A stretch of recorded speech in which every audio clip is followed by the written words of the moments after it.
নমস্কার বন্ধুরা, আমি নিবেদিতা আজ হাজির হয়েছি গরমে প্রাণ ঠান্ডা করা একটি রেসিপি নিয়ে। আজকের রেসিপি নারকেলের আইসক্রিম। গ্রীষ্মকালে কম বেশি আমরা প্রত্যেকেই আইসক্রিম খেয়ে থাকি। অনেকেই মনে করেন আইসক্রিম বসানো খুব কঠিন কাজ, কিন্তু আমি আজ যে পদ্ধতিতে বাড়িতেই কাজু নারকেলের আইসক্রিম বানিয়েছি, সেই পদ্ধতি যদি আপনারা ফলো করে আইসক্রিম বানান, তাহলে আপনারাও খুব সুন্দরভাবে এই আইসক্রিম বাড়িতেই বানিয়ে নিতে পারবেন। হাতের কাছে থাকা কিছু ঘরোয়া উপকরণ দিয়েই আজ এই রেসিপি আমি বানিয়েছি। স্কিপ না করে পুরো ভিডিওটি দেখার অনুরোধ রইল। আশা করি আপনাদের ভালো লাগবে এই কাজু নারকেলের আইসক্রিম। চলুন দেখে নেওয়া যাক। নিবেদিতা রান্নাঘরে সবাইকে স্বাগত। কাজু নারকেলের আইসক্রিম বানানোর জন্য একটি বড় নারকেলের অর্ধেক অংশ আমি এখানে নিয়েছি। সেখান থেকে শাঁস বার করে পেছনের কালো অংশ পরিষ্কারভাবে কেটে ধুয়ে নিয়ে চলে এসেছি।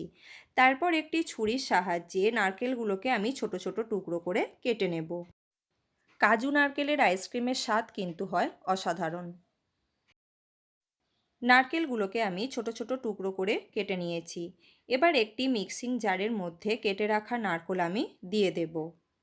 আপনারা চাইলে এখানে নারকেল কুড়ুনিতে কুড়েও ব্যবহার করতে পারেন, কিন্তু সেটি বেশ সময় সাপেক্ষ, তাই আমি এখানে মিক্সি ব্যবহার করেছি। মিনিট পাঁচেক সময় ধরে আমি এটাকে ব্লেন্ড করে নিয়েছি। এখানে কিন্তু কোনো জলের ব্যবহার করা যাবে না। দেখেই বুঝতে পারছেন কতটা ঝুরঝুরে হয়েছে। আমি এখান থেকে 2 চামচ নারকেল কোড়া অন্য একটি বাটির মধ্যে তুলে রেখে দেব। এটি আমাদের পরে কাজে লাগবে। এই রেসিপিটি বানানোর জন্য চেষ্টা করবেন একটু নরম শাঁসযুক্ত নারকেল ব্যবহার করতে, তাতে এই রেসিপির স্বাদ আরও দ্বিগুণ বেড়ে যায়। এরপর আমি এর মধ্যে দিয়ে দেব 150 গ্রাম পরিমাণ লিকুইড দুধ। দুধ নর্মাল টেম্পারেচারে থাকলেই হবে। তার মধ্যে দিয়ে দেব 70 গ্রাম পরিমাণ গুঁড়ো চিনি। আমরা যে চিনি রান্নায় ব্যবহার করি সেই চিনিকে আমি মিক্সিতে গুঁড়ো করে নিয়েছি। তারপর এর মধ্যে দিয়ে দেব 50 গ্রাম পরিমাণ গুঁড়ো দুধ। গুঁড়ো দুধ এখানে বেশি ব্যবহার করার প্রয়োজন নেই। ফ্লেভারের জন্য দিয়ে দেব কয়েকটি এলাচের দানা। আপনাদের হাতের কাছে এলাচ গুঁড়ো থাকলে সেটাও ব্যবহার করতে পারবেন। এটাকেও আমি 2 থেকে 3 মিনিট সময় নিয়ে খুব ভালোভাবে ব্লেন্ড করে নিয়েছি। আপনাদের দেখিয়ে দিচ্ছি, টেক্সচারটা হবে এই রকম। এর থেকে বেশি ঘনও হবে না বা পাতলাও হবে না। এবারে আমি তুলে রাখা নারকেল কোড়াটা এর মধ্যে দিয়ে দেব। বেটে রাখা নারকেলের সাথে কোড়ানো নারকেল খুব ভালোভাবে আমি মিক্সড করে নিয়েছি। এতে কিন্তু স্বাদের ভেরিয়েশন হয় না, এটা আমি দেখতে সুন্দর লাগার জন্য করেছি। এবার আমি নিয়ে নিয়েছি আইসক্রিম মোল্ড। আপনাদের হাতের কাছে আইসক্রিম মোল্ড না থাকলেও স্টিলের গ্লাসের মধ্যেও এই আইসক্রিম অনায়াসেই বসিয়ে নিতে পারবেন। আইসক্রিম মোল্ডের ভেতর আমি দিয়ে দেব কুচি করে কেটে রাখা কাজু বাদাম।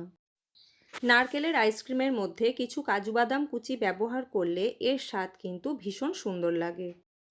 আইসক্রিম মোল্ডের ভেতর আইসক্রিম বসালে কাঠি বা ফয়েল পেপারের কোনো ঝামেলা থাকে না। আপনারা অনলাইনে খুব সহজেই এরকম আইসক্রিমের মোল্ড পারচেস করে নিতে পারবেন। আমি এটি ফ্লিপকার্ট থেকে পারচেস করেছি।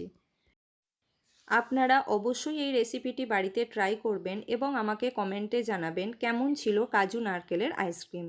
এবার আমি মোল্ডের ভেতর আইসক্রিমের ব্যাটার দিয়ে দেব। মোল্ডের মুখের অংশটা সামান্য ফাঁকা রেখে ব্যাটারগুলো প্রতিটা গ্লাসের মধ্যে আমি ঢেলে নিয়েছি। একটি স্পুনের সাহায্যে উপরের অংশটা আমি এইভাবে হালকা করে ফ্ল্যাট করে দেব। এবারে আমি একটা করে স্টিক নিয়ে মোল্ডের মুখগুলো খুব ভালো করে বন্ধ করে দেব। এবারে এটাকে আমি ডিপ ফ্রিজের মধ্যে রেখে দেব 7 থেকে 8 ঘন্টার জন্য।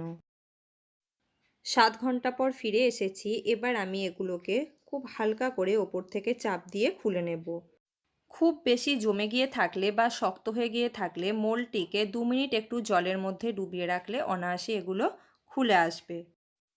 কাজু নারকেলের আইসক্রিম আমাদের সম্পূর্ণ তৈরি হয়ে গেছে। লাঞ্চের পর এরকম একটা করে আইসক্রিম সবার হাতে আমি দিয়ে দেব।